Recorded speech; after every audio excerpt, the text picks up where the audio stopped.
জার্মানির গাড়ি শিল্পে বাড়ছে অনিশ্চয়তা। ইউরোপের বৃহত্তম গাড়ি নির্মাতা প্রতিষ্ঠান ভক্সওয়াগনের ৫টি কারখানা বন্ধ হওয়ার ঝুঁকির মধ্যে এবার সমাধানে সংশ্লিষ্ট সব পক্ষকে একসঙ্গে কাজ করার আহ্বান জানানো হয়েছে। সোমবার হ্যানোভারের ভক্সওয়াগন কারখানা পরিদর্শনে গিয়ে আহ্বান জানান লোয়ার স্যানিক্সের রাজ্য প্রধান ওলাফ লিস। বলেন, ভক্সওয়াগনের বিভিন্ন কারখানায় কর্মরত শ্রমিকদের সঙ্গে নিয়ে যৌথভাবে সমাধান খুঁজে বের করতে হবে। শুধু লোয়ার স্যানিক্সই নয়, আলোচনায় থাকা অন্যান্য কারখানার ক্ষেত্রেও একই উদ্যোগ প্রয়োজন।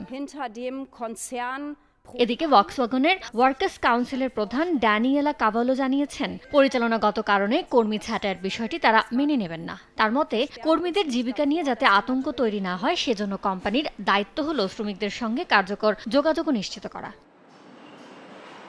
ইয়ানুর শিফাত, সময় সংবাদ।